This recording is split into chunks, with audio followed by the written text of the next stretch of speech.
see the world through other people's eyes. Now, empathy is a quality of character that can change the world.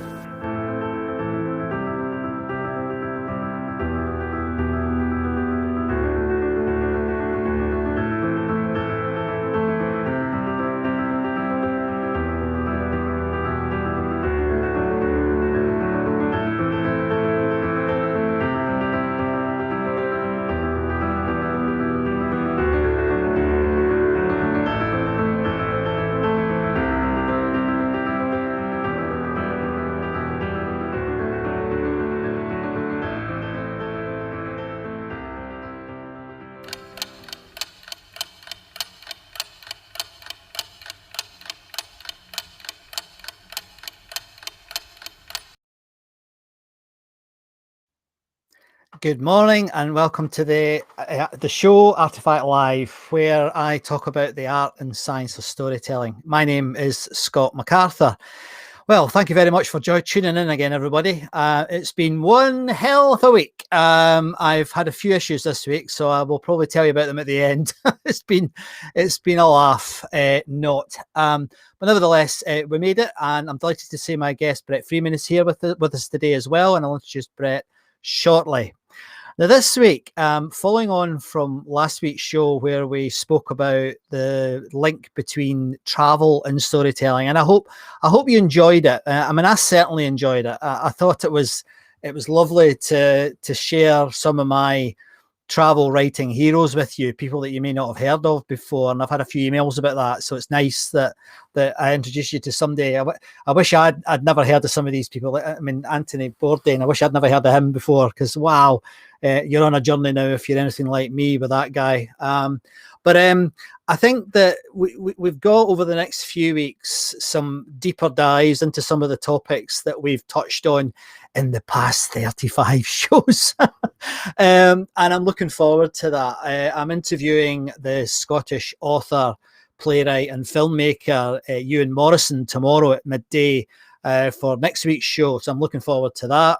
I've got a few other things in the pipeline that you know, including Nancy Duarte and Bill McFarlane. So we really have, along with Bret today, some really wonderful superstars in this space coming on the show now. I'm feeling I'm actually quite nervous about it, if I'm absolutely honest. I wonder sometimes if I'm going to dry up and forget what the hell I'm talking about. But anyway, hopefully not today. So to today, now this is quite close to my heart. It's the neuroscience of story, and anything that in the scientific domain, you know, gets me going. And I obviously, from my background, I'm very interested in it. And I just want to tell you a quick story before I introduce Bret, because hold on, I've just got a little thing on my screen. There you go, it's gone. I worked, as you know, as a research scientist for a number of years, and my job was mainly, it's a subject called morphology, and that's about measurement. And I spent I've got one here. I spent most of my time, Artifact today. I'm quite proud of this. I've got it framed on my wall. It's something I'm really quite proud of. I used to work a lot with bones. So this is a knee joint. This is the sort of the ball part of a knee joint. And the two different colors are two different stains that we used to use to highlight different types of cell in the knee joint. And you'll see there's a gash in the middle of this. Well, this is because this poor person had rheumatoid arthritis, and we were looking at, you know, what was happening to the knee joint in cases of rheumatoid arthritis. Now, I enjoyed it, and it was quite a technical thing. Although I think it's quite artistic, and it looks quite good mounted like that. It got quite complex, and at one stage I was asked to get involved in a brain project, and it was a human brain project. And I worked on the human brain for about 6 months and did about 50 dissections of whole human brains. And I think this helps put where Bret and I come at this from into some context.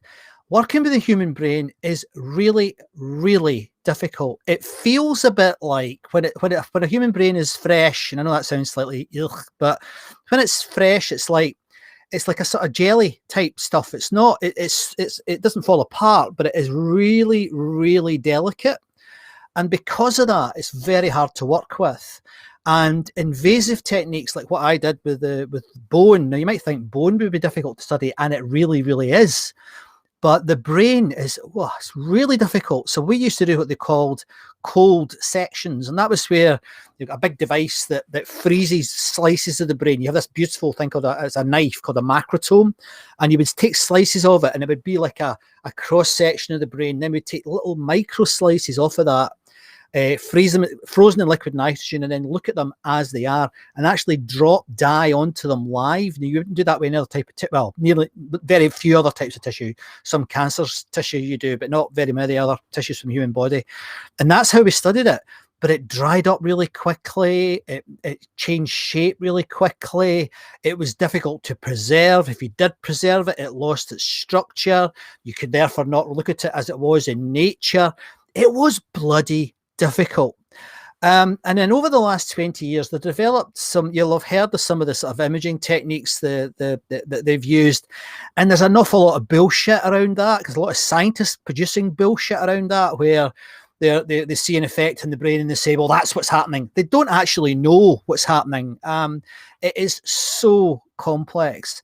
And indeed, the biggest project in the world right now, the biggest project in the world is called the Human Brain Project. And it follows on from the Genome Project, which most of you will have heard of. They're now working on the human brain. And it's a bit like, the way I like to describe it is, and this is just a metaphor I use in my own head most of the time, to try and understand what I know, and I know nothing about it. It's like a city with all the lights switched off, and you've got a torch, and you're locked in a room shining that torch. That's what we know about the human brain. So don't fall for any of the, and I've said it already, the bullshit out there about people that say they know how it works. They don't. Nobody does. Not even the people who are world-class experts on this know about it. You remember my guest a few weeks ago, Ashok, who is an academic working on the human brain, and he said, well, I don't know anything about it. He actually really, really does, but he doesn't. And that's why it's so exciting to have someone like Bret on, who understands all of them I've just said and more, but who shares my passion for it, but also I think my curiosity for it. So without further ado, I'd like to bring Bret on, and I'll just switch your camera on, Bret. There we are. Hello, Bret. How you doing? Hi, Scott. Good. How are you? I'm good. I told you I'd do a little bit of an intro. Excellent. Yeah. Now, really, really good to be here. I've been looking forward to this. So yeah, likewise. It's not often you and I get to sit around and have a chat. No, so this is really brilliant. Not. It's a shame it's not around a table with a beer, mate, is it? Next time. Yeah, hopefully. So to give everyone a sort of feel for, I mean, I think Bret's got one of the best CVs I've ever seen, right? This guy, I could literally talk to Bret about his CV all day, but let's let Bret do that. Bret, tell us about your background. How did you get to this point? The path is long and winding, I suppose. Long, strange trip, as they say. Yes. So I'm a business psychologist with a specialization in applied neuroscience. So what that means is I look at those research papers. I look at those different those different approaches, those different ideas, those different theories, and try to figure out what is it that makes us behave and act in certain ways. And I do that sort of with a business lens. So what is it that makes executives behave and work in certain ways? What is it that makes salespeople behave and act in certain ways? So I work really closely with an organization called the NeuroLeadership Institute, which is an American organization based in America. And so I work with both they've got a brain-based coaching certification course, which I'm one of the lead trainers on. And then I also work across the corporate sector as well, working in areas of leadership development. So my own company, Life Room, I spend most of my time doing exactly that in leadership development, looking again at how, what are these brain-friendly approaches? Why don't certain things work in a corporate environment? And how can we do it just a little bit better? Yes. So that's kind of where I spend my time. I've worked across a number of industries, everything from sort of tech to pharmaceutical to military organizations. why is it, do you think, Brett, that, I mean, I might be wrong, correct if I'm wrong, but I certainly seem to have perceived that there's a large development in this area. People are very interested in it, which, yeah, we both share a view here. But why is it though that it has gone boom? It's exponential. Yeah. Yeah. I mean, it's kind of become a, sort of a flavor of the month, really, hasn't it? Is all of a sudden everybody's a neuroscientist, and it's quite interesting for those of us who have been working in the field for a number of years, and now people are kind of starting to catch up. But what that does is it also brings with it, I suppose, an element of some quite shallow presentation, right? And people talking about whatever it was they read in the last sales book or the last the last motivational book that they read, and not necessarily testing those things that they're out there touting or out there working towards. And then we wonder, gosh, what's going on here? Yeah, it's I mean, it's not new, because if you look at the history of this, I mean, the grandfathers of it all, I guess, were Freud and Jung, neither of whom are now subject of any academic study, neither of whom are, there's not a university in the world, they talk about it in your introduction to psychology. They're the grandfathers, but they were storytellers, which is interesting, actually. And I think Jung in particular was a very good storyteller. But nevertheless, there was nothing scientific about it. They were guessing.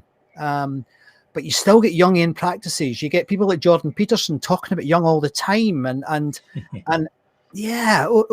Why is it, do you think, that has hung around?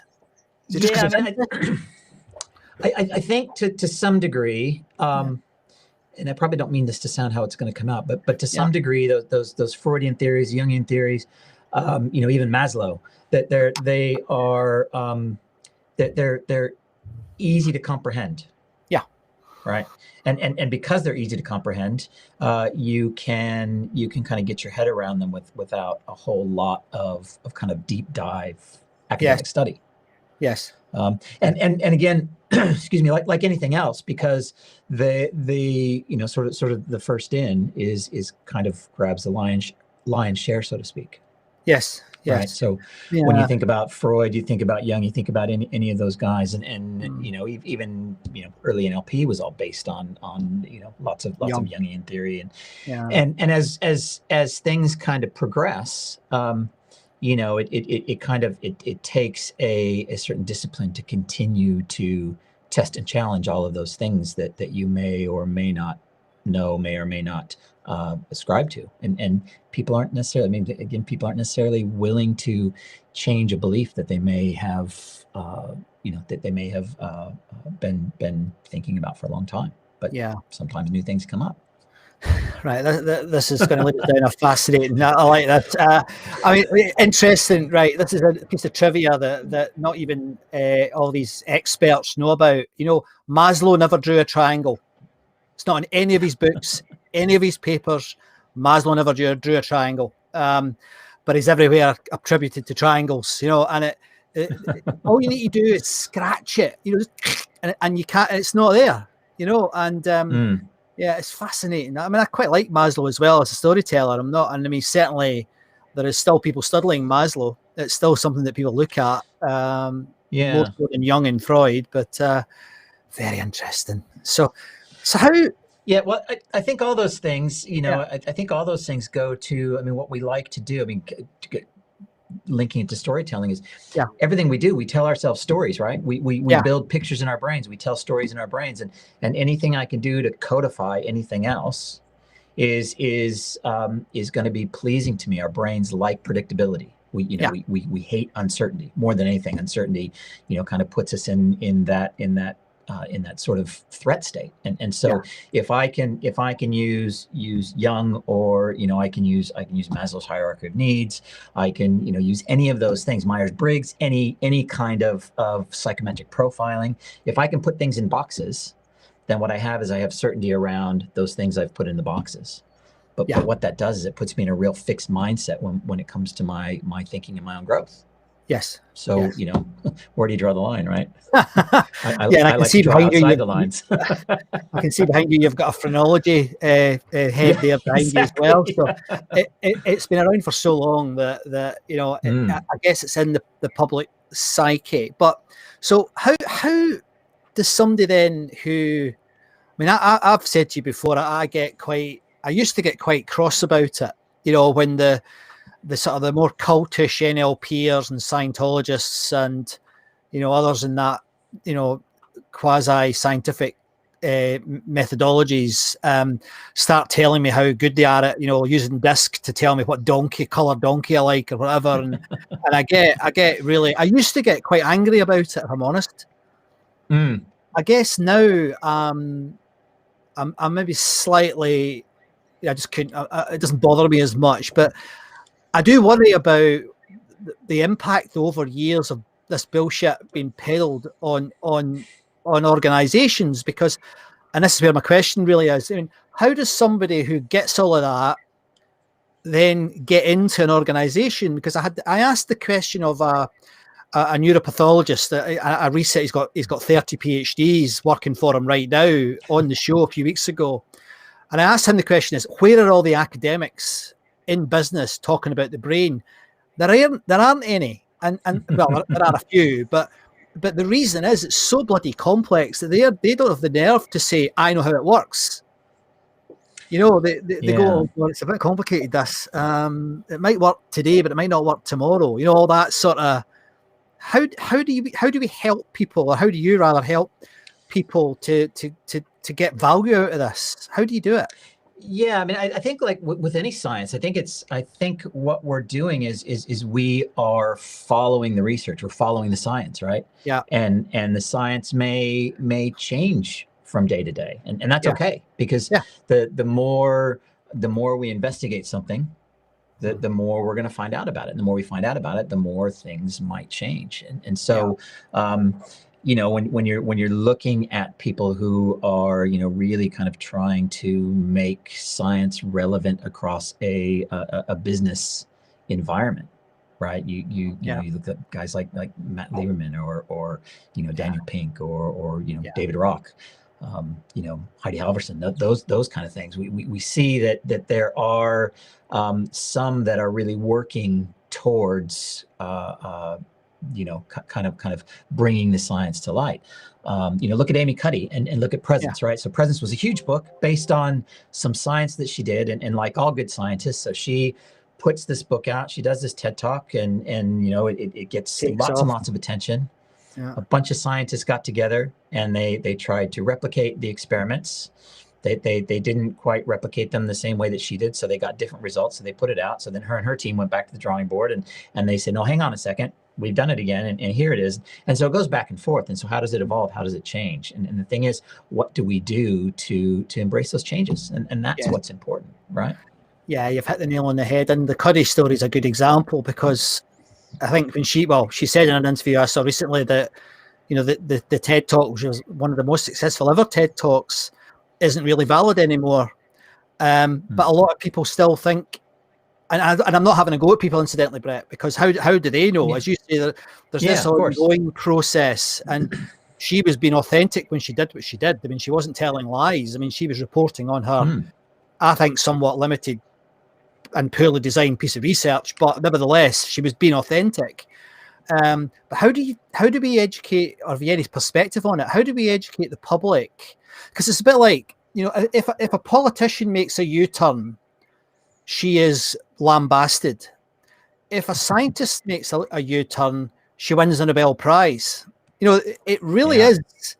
You know, it's well, this is the thing, right? Yeah. Yeah. I mean, so what we tend to do when we kind of embed these ideas, you know, and we start to move in a direction, then, particularly if we're vocal about it, then what happens is we create a you know, what's called a cognitive dissonance within ourselves. Gosh, if I move in another direction, I have to disagree with myself, and disagreeing with myself is really hard.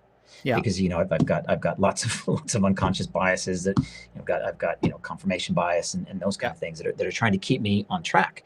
But what happens is when all of a sudden I realize, oh, hang on a second, as we were talking about before, people still talking about right brain and left brain, people still talking about, the lizard brain and the triune brain, and all of that stuff is so outdated, and there's whole sales organizations that are built around that. Gosh, we need creative people and analytical people. So that means we got to test for right brain and left brain, and the way to get a sale is to really appeal to that lizard brain. But hang on a second, we've never had a lizard brain, right?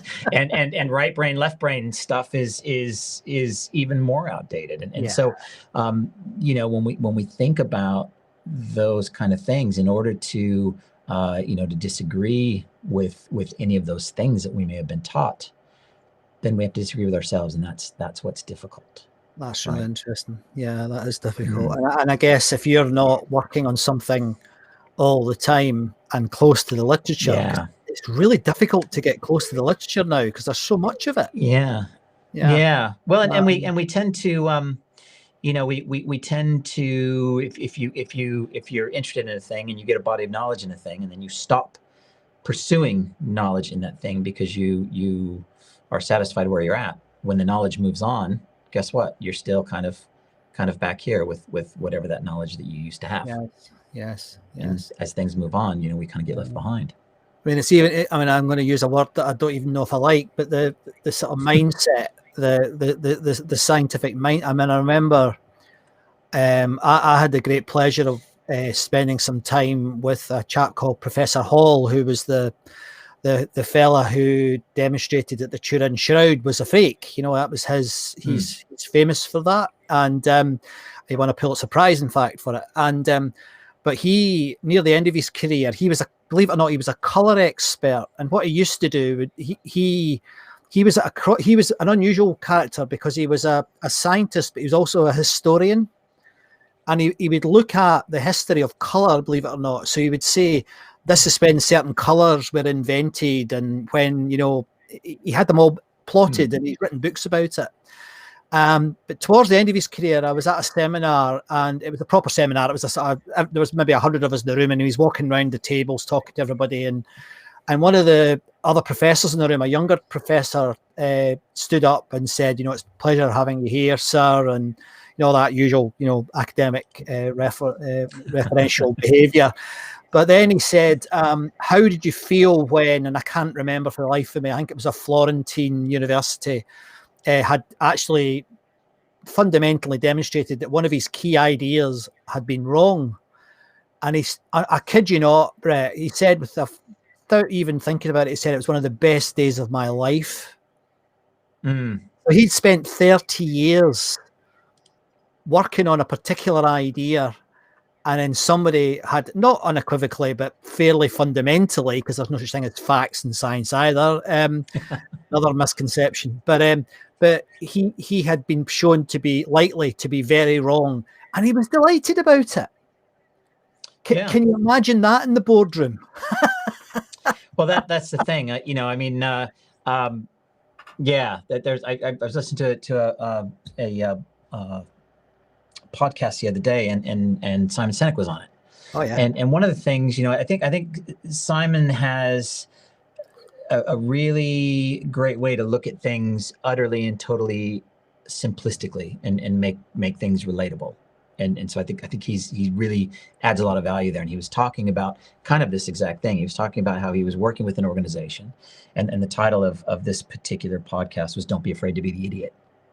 And he said, look, I was sitting around this boardroom with all of these C-levels. So it was me in the C-suite in this organization. They had brought in this consultant. The consultant was, whiteboarding and drawing boxes and drawing relationships and doing all this stuff and saying, this is how we need to do. And everybody was kind of nodding. And Sinek says, and the thing is as I was looking, I wasn't quite following what he was saying. So I kind of raised my hand and I said, I don't get it. Can you explain that a little bit more? And so the consultant kind of went in and started to explain a little bit more. And Simon stood and he looked there and he says, I still don't get it. How about you guys? And what happened was, in the course of 20 minutes, the entire C-suite went from nodding in agreement to saying, yeah, actually, we don't get it either. We were just embarrassed to speak up and say we don't get it. And Senek's whole point was, don't be afraid to be an idiot. If you don't get it, say I don't get it, right? Yeah. If somebody can give you an alternate idea that makes sense, say, yeah, that makes sense. Yes. Right. Yes. Rather than being, sometimes we're just so stubborn. And again, it comes back to our kind of innate nature. It comes back to our desire to always be proving ourselves rather than be improving ourselves, if I can use mindset terminology, right?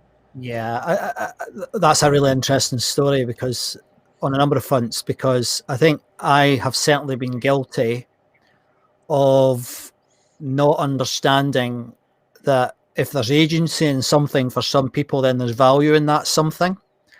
And I think it's my training. I think because I was trained as a scientist, I've got that very well. You need to, I'm interested, but I need to understand it as well. And I think I haven't always appreciated that, people love music. You can't really measure that. It's just there. It's beautiful. It has agency. But can I take you into the agency part of it then, the getting something from your work specifically? If you want to go general, that's fine. But if I'm a chief executive and I, pop onto your website, what is it that you would do for them? What could you do for them? What do you offer to help in terms of, moving them in the right direction? Yeah. So as I work with organizations, again, I really work towards what I call a brain-friendly model. So for instance, if I'm working with a C-suite around performance, right? And so what is it that makes people, what is it that improves performance, right? And so oftentimes we move in the wrong directions, because we think about, things like the lizard brain, or we think about, we've all read, all of those sales books that came out in the 90s. And what happens is they just, as we start to apply the principles of very basic neuroscience to these things, they don't kind of hold up. And so I'll give you a practical example. So lots of organizations will think about how they motivate their salespeople, right? And so they'll motivate their salespeople, and they do two things. They either reward them with money, right? They put a carrot in front of them, or they hit them with a stick, right? And depending on which organization you're working in, it's usually the stick that people are using to motivate. Yes. But the other thing is, when they start to try to motivate their staff with money, with monetary, with compensation, what they're not recognizing is that there's a huge difference between how people are motivated internally. Are we motivated intrinsically, by meaning something that we are chasing after because it's got some internal value, or are we motivated extrinsically because somebody's put a goal in front of us? And typically money fits in that extrinsic thing. So there's a great piece of research done by a guy at Harvard Business School called Ian Larkin. Right. And basically, the long and the short of it is so he did some research with a large software firm in the U.S. And this software firm operated a president's club, like a lot of organizations do. And the way that this particular sales organization was structured is that there was compensation for the more deals that you were able to close in a single quarter. Right. President's Club, however, they looked at your overall annual sales. And so basically, when it came sort of to near the end of the year, the salespeople that were kind of on borderline of making President's Club or not had a decision to make. Do I close my sales now in this quarter, get the accelerators and make a lot more money? Or do I spread them out and delay those sales until next quarter, not make as much on the commission because my accelerators aren't in play, but make President's Club? Right. Okay. And so what they found was that on average, salespeople were willing to forego as much as $30,000 in lost commission in order to make President's Club, because President's Club appealed to that social need for status. Right. And so when we try to motivate people with money, and as they extrapolated, and I won't go into all the research, but as they kind of dug deeper and deeper into this research, it's those social motivators that are the things that move people forward. So social motivators that help us to perform the best that we can, not necessarily the bonus. I mean, we all like to say, oh yeah, I want the bonus, but it's more that the recognition that's an Yes. important bit. Do Right? you think that's I hadn't heard of Larkin's work. I'll have a look.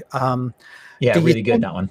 yeah, do you think that the sort of post-pandemic time where, I mean, again, there's a lot of nonsense being talked about it, but there is, without a doubt, I think there is an opportunity here, if nothing else, for organizations and indeed consultancies and people like you and I who help companies to change their model, I think. Is there anything in that area that you would think, because what you've just said, I used to work in the big four and the big four consulting companies, and it's all about money, it's all about bonuses, and it's every career ends in failure because, you know, you make your target one year, they put it up the next year, so you can't make it. So then you just go and move to the next company. So they're all prostitutes. They just keep moving around the companies. Exactly. They don't get taught until they retire. I mean, that is literally what a consultant's life is like. You know, proper big end consulting. That is what it's like. But do you think there is I think that obviously there is an opportunity. But what do you think the opportunity could be? What consequences do you think could come in this sort of area in your domain post-COVID? Yeah, I mean, I think there's tons of opportunity, because what we have found through COVID, if nothing else, is where people's kind of social compass lies. And what I mean by that is, you know, how are we about working at home? How are we about, you know, missing our colleagues at work? How are we about wanting that human connection? How are we about wanting to just feel like we're part of a group? Yeah. How are we when it comes to, you know, our own autonomy, right? Daniel Pink's done a lot of work in this area, thinking about autonomy, what autonomy does for people, how autonomy is a motivator. You know, and we've got, certainly for those that work from home, have a super high level of autonomy, absolutely. But are we potentially missing some relatedness that we could also benefit from? Because, you know, I mean, I've since lockdown, I mean, I'm fortunate to have a dedicated workspace, but I spend all day, every day by myself in this room, talking to people on my screen. Yes. And, you know, sometimes I just want to, as you said, I want to sit down and have a beer. I want to give somebody a hug. You know, I want to look into somebody's eyes that, you know. Yeah. So I think there's lots of room there to talk about it. And of course, the next learning curve we're going to have is as things start to loosen up, what does a hybrid work model look like? Because we've got some people working from home, some people working from the office, and how do those meetings work, right? How do those interactions work? And how do we make sure that everybody, again, is included in the things that we're doing, and people aren't feeling like they're, you know, left out in the cold, or we're responding to those social needs. I think really important. One thing that might make you laugh. I was at home in Scotland last week, and I was talking to my mum and dad about all this stuff, and they're of another era. And but my dad said something like, he said, "Well, I think what we've learned is that most people are just lazy bastards, and most of them don't want to go back to work." Now, do you know, I actually looked into that. And there is actually some truth in that I think a lot of people, certainly at the level that you and I work at, we're all full of highfalutin ideas and about how people care about their work and derive meaning and all the rest of it. But I think there's a lot of other people who work's just work. And I often think they get ignored from a lot of the leadership models, because they couldn't give a monkeys if they're picking fruit or, you know, cleaning floors. They just want a job that pays money so they can have a life with their family. And I mean, that's a noble pursuit. I have no issue with that. But I think it has shown, and I think there is some, I know there is at least one academic working on this, that a lot of people really don't like work, really don't like it, and have thrived during lockdown. They've not become traumatized. They've not become, you know, disconnected. They don't like work, so they've had a ball. They're getting 80% of their wages. They've had a ball for a year, you know. But you never hear that in the media, do you? Because that's not trendy. That's not you know, it's not creating another excuse for people to have trauma. Sorry, I'm going off to another one of my. But what's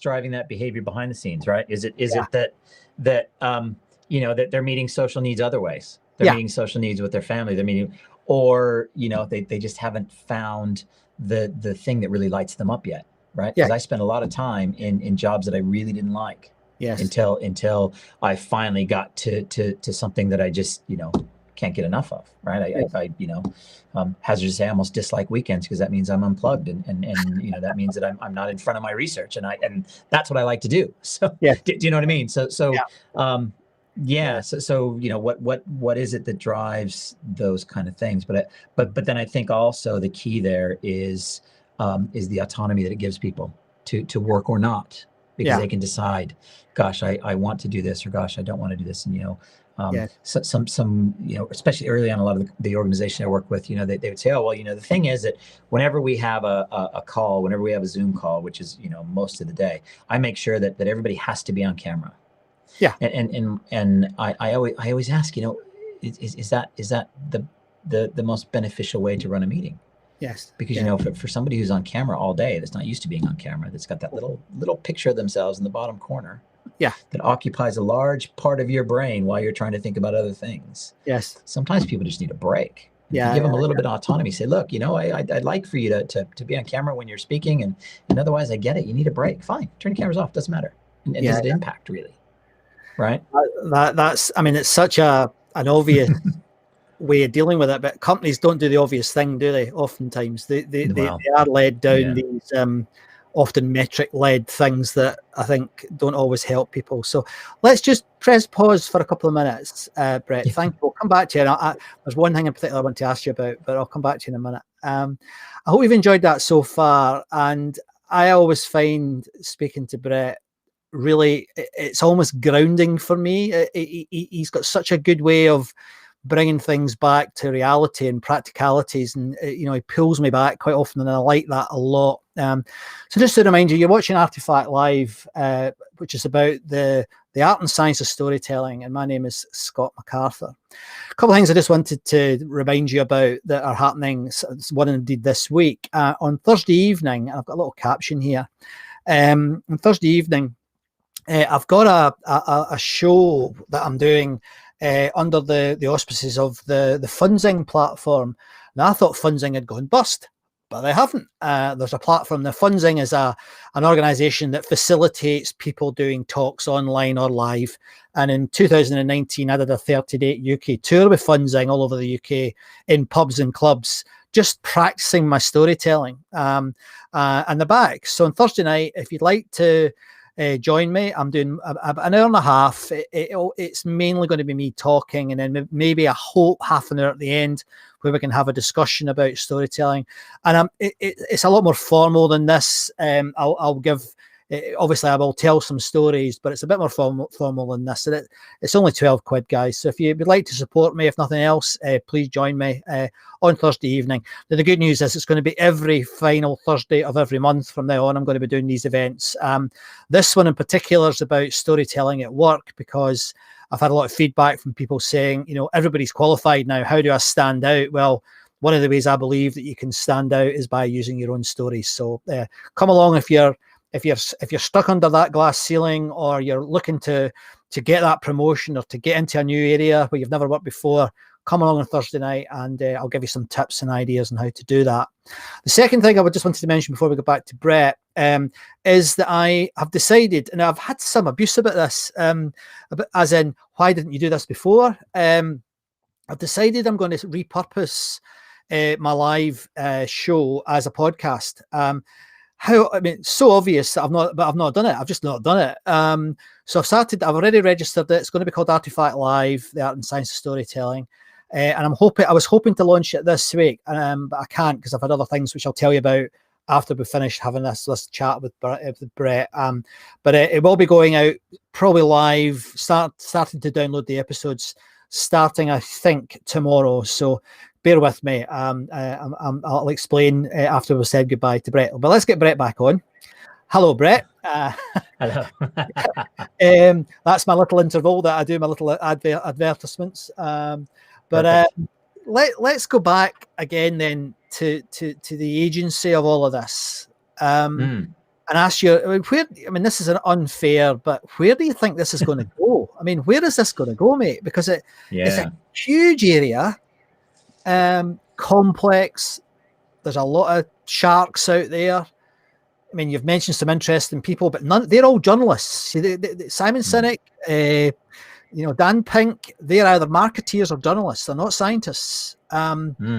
Where I mean, there's Adam Grant as well doing good work in this space. There's others that are trying, and I guess he's an academic, but he's not a scientist. So where do you think this is going to go? And is there anything over the horizon that you're excited about in this field? I'm excited about everything. Are you kidding? I think more than anything, I am really happy to see that neuroscience now features in leadership, because it hasn't for a really long time.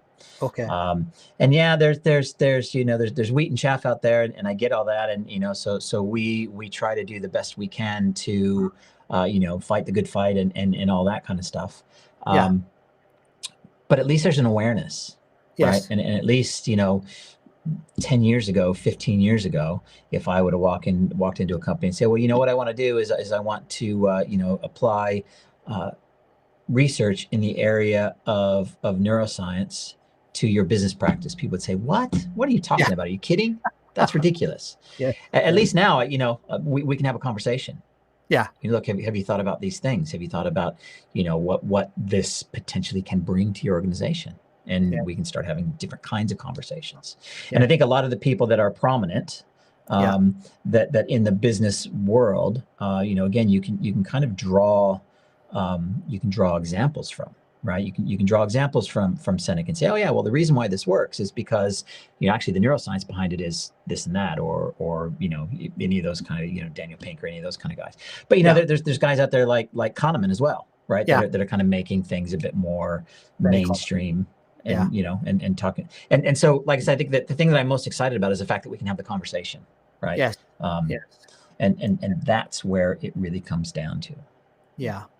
And if there was an example that you, maybe from your own work, I mean, I'm trying to get a story here, I guess, but where you have applied this, and I'm not interested in KPIs. I'm interested in the human side of it. I mean, what have you seen, when this lands for your clients, what you're trying to do with them? Because I respect very much what you're trying to do here, and what's been an example of you walking in, doing some work, and walking out thinking, that landed. So particularly organizations that I work with on an ongoing basis, because obviously if I go in and I deliver something and then I leave and I don't necessarily see the results of that. Working with an organization at the moment, and I've just wrapped up the first of a month-long program. We've got 2 other programs to build on top of that. But what I've seen is their language is changing. What I've seen is that their attitudes are changing. You mentioned KPIs. We talk an awful lot about KPIs and where do they come from, and what's the motivation for KPIs. And now I'm starting to see that organizations saying, hang on a second, maybe measuring against KPIs doesn't get the best out of our people. But what it does is it puts them in that perpetual threatened state. And when we're in that perpetual threat state, what happens is the part of our brain that does our logical thinking, our prefrontal cortex, shuts off. Because we're threatened, because our brains are flooded with cortisol, because the emotional part of our brain takes the energy away, and now all of a sudden we expect our people to do the best, right? It doesn't work, right? So I suppose that's just off the top of my head, coming to an organization that was very heavily measured about everything, very heavily KPI oriented, very heavily strict and stringent on everything that their employees did. As they start to loosen that up a bit, they start to consider the value of co-creation of goals, co-creation of conversations, co-creation of direction. Then what they're seeing is they're seeing performance of their team members start to go through the roof. Again, language changing, right? People starting to consider, gosh, the one thing that most of us never consider is how does my communication, when it leaves my mouth, how does it enter somebody else's ears? Because whatever my thoughts are, I'm creating these thoughts in my head, and I'm telling myself a story. Yes. based on, based on my filters, based on my biases, based on my experiences, based on any number of things. I tell myself a story, and then it comes out of my mouth. And as it goes into your ears, you take that in and you create a story out of those bits. Yes. Ignoring the parts that aren't important to you because they don't fit your agenda. Yes. Maybe filling in them. I mean, our brains like predictability. And so what our brains like to do is we like to fill in blanks, whether Yes. there's an intentional blank or whether we've created the blank because the thing that you just said isn't important. Yes. And so bringing that understanding into an organization is revolutionary, both internally and externally. Yes. So That's really interesting. I share your perspective, probably don't frame it as well as you did, on KPIs, key performance indicators, and how they can be terribly restrictive and damaging in a company. And in fact, I ran an experiment when I used to work with PwC where I got them to do an experiment, which is something that companies are really averse to. They don't understand that it's the best way to find out what works is to experiment. I mean, they'll do a pilot scheme, but they don't really mean a pilot scheme. They mean they're trying it out to see if it works, and then they're going to embed it anyway, whether it works or not. But I did a piece where I said to PwC, I'll make you a bet. I said, if we stop performance management, I bet your performance improves. And it did. 6.6%. Yes. It improved. Absolutely. So, and I mean, I don't believe that that's the answer. I don't believe that we need to stop it. But I think the way you crafted that answer to that question is really important. And I personally believe that if we do want to get some, and I don't believe everybody wants to get something out of this, but I think if we do want to create an opportunity for change, it's not transformation, I don't think. It's certainly not metamorphic, but I think that sort of thing, companies have been waiting for it for years, that we need to relax a little bit and give people space. And you ain't going to do that if you say, and I'm going to measure everything you do. Well, that's the thing, right? Because what behaviors are you driving with measurement, right? And when we there's kind of a famous quote, and I use this a lot, is when the measure becomes the target, it no longer is an effective measure. So for instance, if I'm working with a salesperson, and I've got a sales team, and what I'm doing in the sales team is I'm measuring how many calls they make a day. Right. Then the target is to make the call, not to make the sale. And so all of a sudden the measure becomes a target. And now it's no longer an effective measure because people are just, I'm going to call you because you're my friend. And hey, Scott, how's it going? I just want to have a little chat here. And that's one call. Let's see who else can I call. I'm going to call my other friend. There's two calls, right? And so what behavior are we driving? And again, that's the thing that I'm always asking when we're talking about performance measures, when we're talking about, what's the behavior we're driving? And as you work with leadership, the number of times I've heard leaders say, well, what I want is I want all my people to, really play to their strengths. And what they actually mean is, I want all of my people to really play to my strengths. And the motivation's wrong, right? The motivation's wrong. I want you to do this because I want this done, not because you've got an intrinsic desire to do this thing, to be excellent at whatever it is that you do. Wow. And so we get it upside down. Yes, entirely. Absolutely. Wow. That's a lovely, I mean, we're over time already, Brett. I'm sorry. We're over 45 minutes. We're always over time. I need to ask you about. I've got to ask you one more thing. Forgive me if I'm going to tend to some more of your time, but the final thing, the way we met is actually in many ways a microcosm of some of the things that have been happening in society over the last 15 years. And we met on the Red Dot, didn't we? We did a TEDx talk at Telford at the same time. And the TED movement, what do you think of the TED movement now? I mean, now we're 10 years down the line. If not, I think it's 10 years. What do you feel about the TED movement now? Yeah, it's interesting that because you watch the sort of the early TED Talks, and they were kind of trying to bring this back to our storytelling, right? They were about that, right? They were about an experience that somebody had or is having and is sharing that, right? I mean, they started TED Talks on the West Coast of America, being technical sharing of ideas, right? And what they've kind of, in my opinion, I think that TED has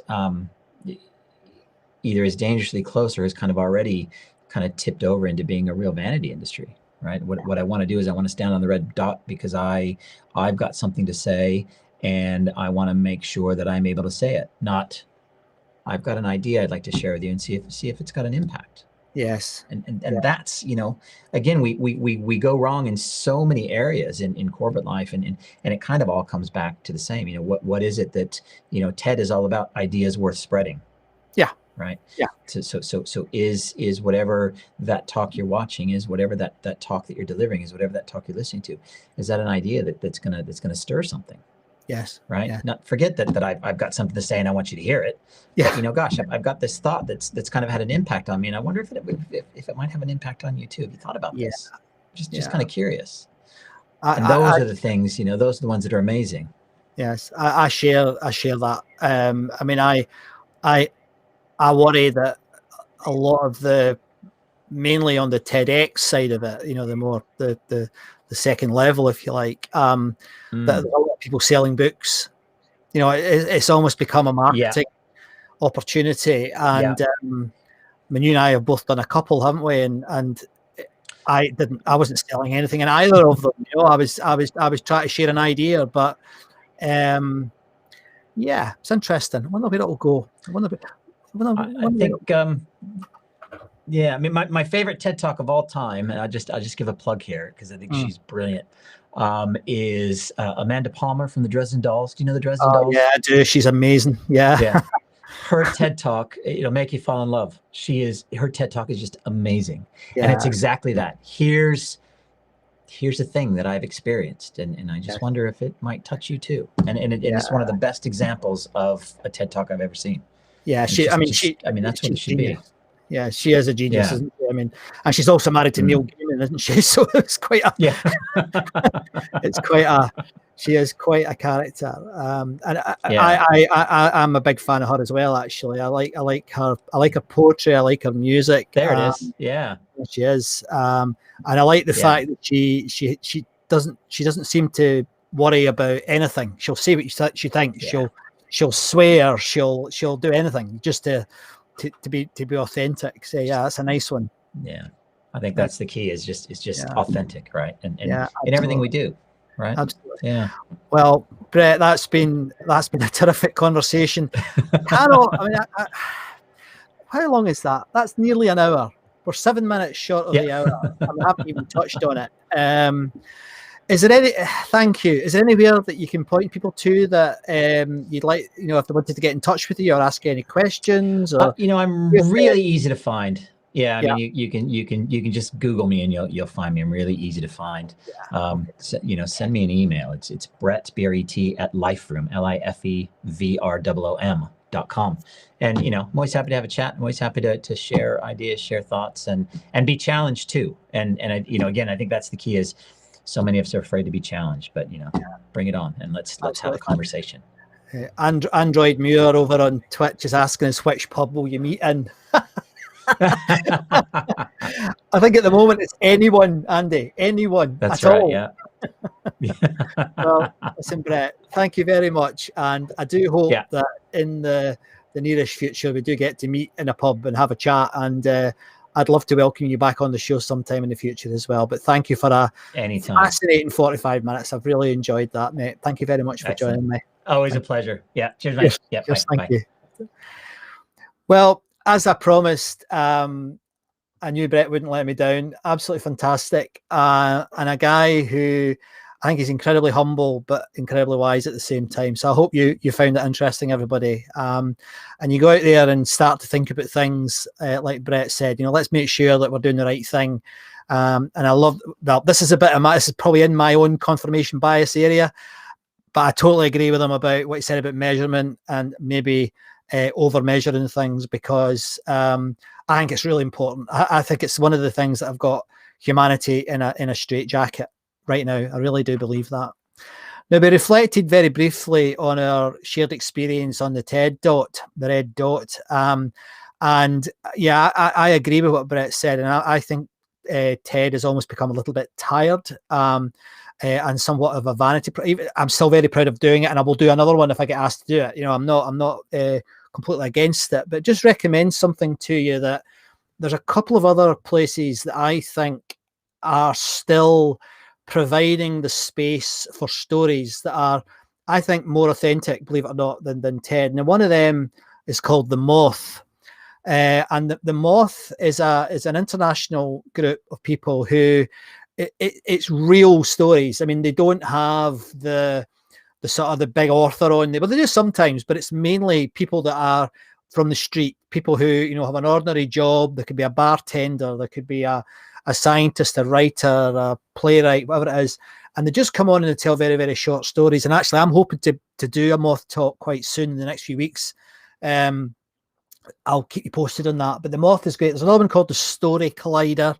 The Story Collider. And that's one that's about scientific stories. And again, I think it's got that edge on TED now that the stories are more authentic. And again, please don't misunderstand me. I still think TED is great, but I think these other places that are popping up now are perhaps places where you can find the fresher stories.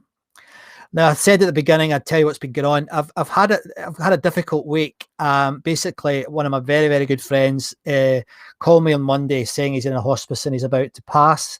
But there was an important thing there, and I'm going to do a whole video on this. So I'm not going to tell you the whole story, but there was something that came up during that really reminded me, and I'm feeling slightly emotional, that reminded me about storytelling. And it was about, you know how every week, if you're a regular, you know, I always say this at the end. I say, go out and look for stories, because those stories can change the world. Well, this friend of mine, Tom, has no family, nobody. He has nobody to pass on his stories to. So it is quite unusual. I think most people have somebody they can hand on stories to, but Tom has nobody. And I was talking to Tom about this, and you might notice behind me, there's a violin. Now, that violin was made by his grandfather, who was a very famous violin and fiddle maker in Scotland in the 40s and the 50s. He ran a joiner's shop called Mr. Wood's, and nobody knows that story except me. Because he told me the story. So I'm going to take that story and I'm going to tell that story. And I'll tell you what, Ted, come and ask me to tell the story, because it's a beautiful story. But that, I think, is one of the key things I want everybody to take away from this show, in that, you know, being an archaeologist of your own life, as I often say, is something that I think we should all endeavour to do. But sometimes you've got to help other people, and sometimes you've got to take those stories on board. So I promise I'll come back and tell the story about the violin maker from my hometown, because I think it's a beautiful story and a very important story. And I'm so sad that it almost died. And it was purely by coincidence that we got onto the conversation. So I'm quite chuffed that we had that conversation. I will tell you more about it later. So that's it for this week. I hope you find it interesting. I think Bret was wonderful. And I hope he does come in some other time. So thank you very much for tuning in to Artifact Live, the art and science of storytelling. My name is Scott MacArthur, and I'll see you next week when we're going to have Ewan Morrison talking about life as a jobbing writer and film producer. Thanks very much for tuning in.